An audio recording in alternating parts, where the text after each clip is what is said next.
Hello everybody, the Great Dino Ranger here again, back with another review. Finally back with something new. Here we have the Jurassic World Chaos Theory Danger Pack Jakapil.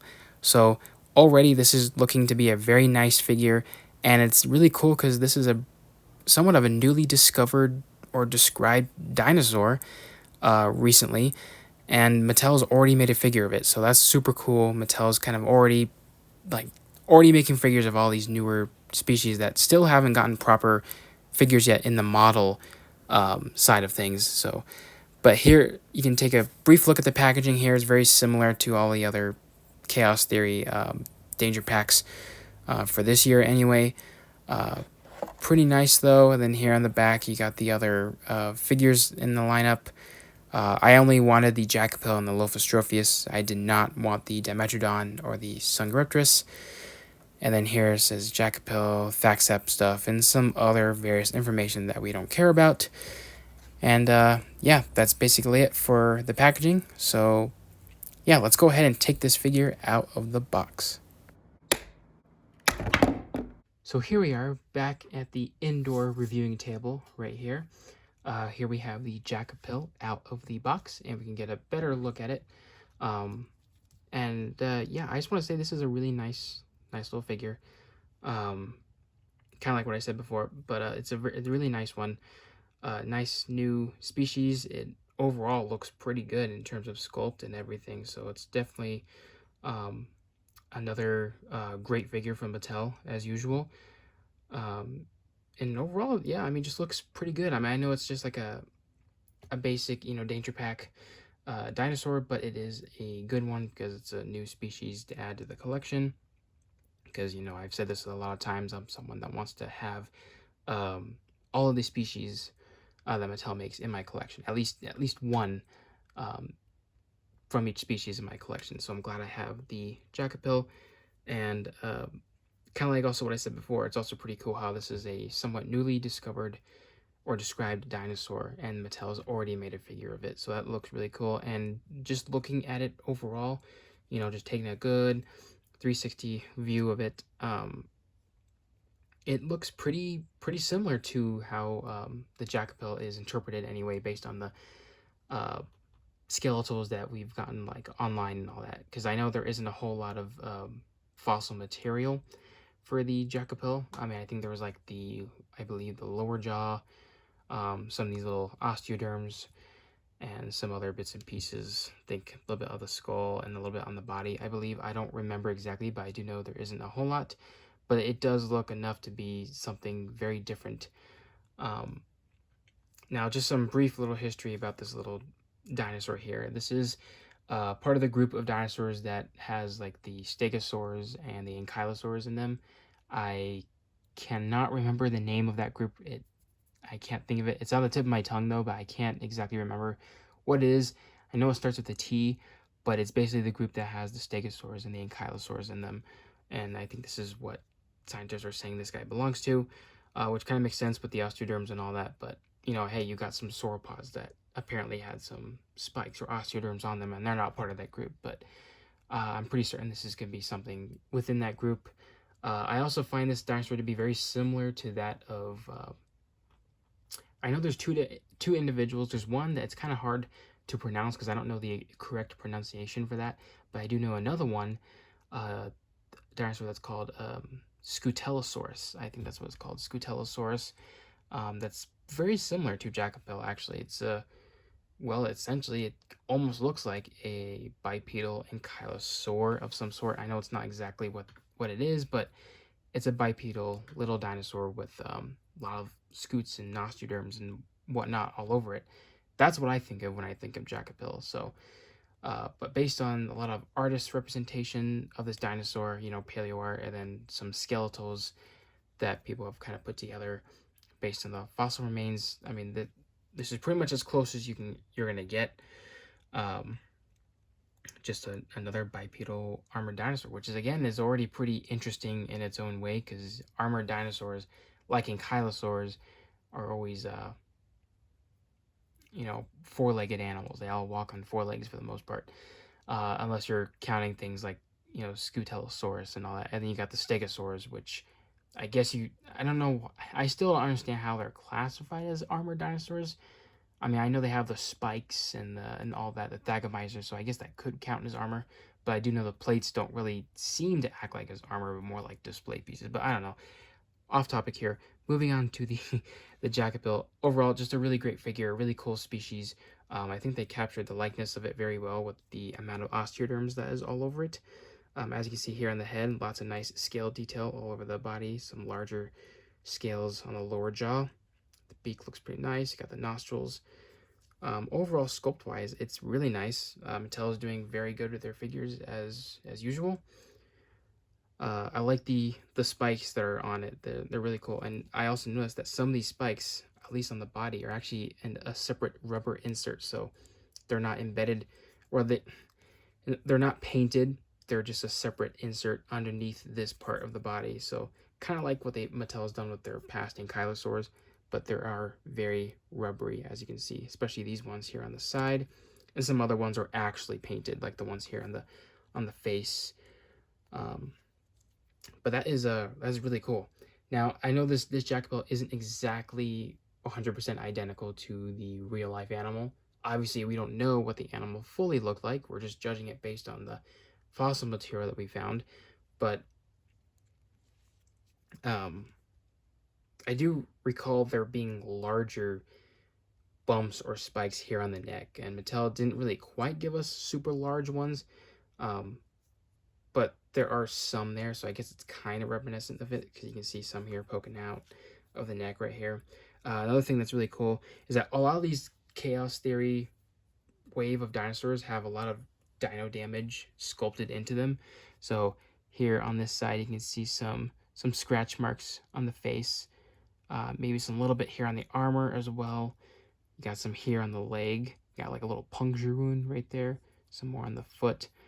Um, some more on no, I don't really see much on the tail, but on the other side you got some right there, some more on the feet, if you guys can see that. So this one isn't, the scars don't seem very prominent on this one, on like other figures where it's just like decked out in scars. But it works. And also some of these spikes are actually sculpted to the point where they look like they've been chipped off from fights or just crashing into things. So that's a really neat detail. Like you can see this spike right here has been broken off. Trying to see where this one has been broken off. This one has been broken off. This one has been broken off. So that's a really cool attention to detail right there. But yeah, and also before I forget, here is the scan code embedded into the spikes or osteoderms right there, which is pretty cool. Yeah, I mean the overall the sculpt is really nice on this one. The very spiky dinosaur. It's a very unique looking dinosaur, so I really do like that a lot. It'll stand out with all the other species that we've been getting so far. Um, Paint job, it's also really nice as well. I do like the warm deserty tones with it, with the beige underbelly and the brown up top, with the orangish spikes.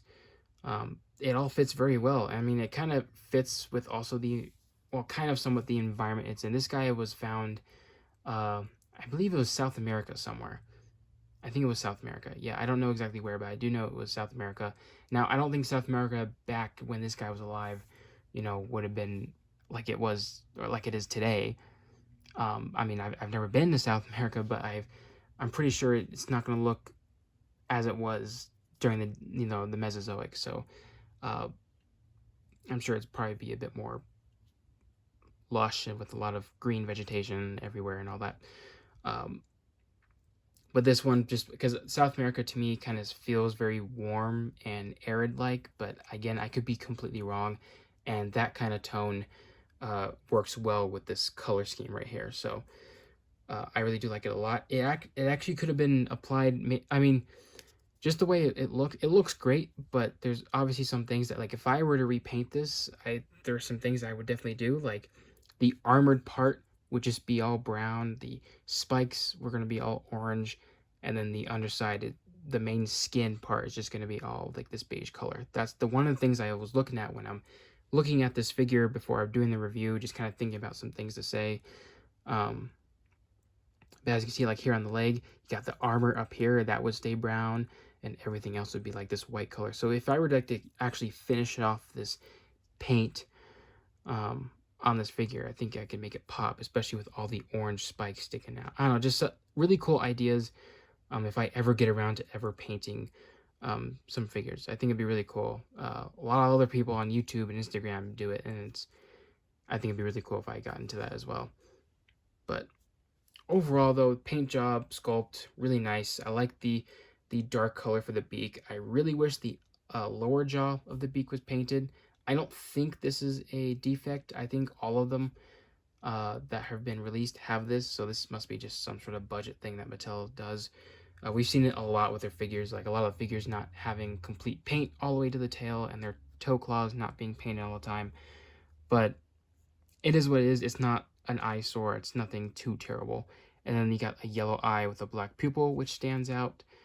But overall, really nice. Articulation-wise, head just goes up and down. I really do miss these figures when they're able to twist. I don't know why Mattel changed that. Then the arms are able to move forward about that far, and then back about that far. They can't go 360 because of the sculpt of the body right there. And then the legs can pretty much just move forward and backwards. Very typical. And then same with the tail. And that's really it. Just another basic little dinosaur. Also want to mention the sculpt on the underside is really nice too, with the scales and the skin, the pebbles, the larger scoots and everything. Looks really nice on this one. So actually, this, in terms of size comparisons, this is actually going to lead to probably my least favorite thing about this figure, and that's actually the size. Everything else, sculpt and everything is perfect, but I think the size is kind of a letdown.